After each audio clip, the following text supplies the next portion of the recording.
শোনা, আজকে তুমি বাইরে ঝাঁপ মেরেছিলে? ও জানলা দিয়ে ঝাঁপ মেরেছিলে?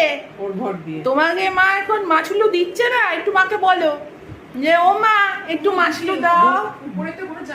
বুনো তারা করেছিল, একটু মাছগুলো দাও। চানে করছিলাম, ঝপ করে শব্দ ও হয়েছিল। মা একটু মাছগুলো দাও। হ্যাঁ পর্দা বাবা, টানা ছিল তো। আয় এখানে। বলো বলো আয়, আয়। বলো। আয়, ও আর থাকতে পারছে না, ওকে মাছগুলো এখনই আয়, খেতে হবে। আয়। মা, ও মা, মা মাছগুলো দিচ্ছে না? তুমি হুসকু খেয়ে না? ওলে বাবালি, আমার সোনাটাকে মাছগুলো দিচ্ছে না। দাঁড়াও, উঠবে চুপ করে। তুমি এখানে উঠে এসো মা, মার পাশে শো। আসো আসো আসো, একটু থাকো, মাকে একটু আদু করে যাও। আসো আসো, এখানে আসো, আসো আসো আসো আসো। মা ডাকো, মা ডাকো। মা আয় আয় আয় আয় আয়, মা আয় আয় আয় আয়।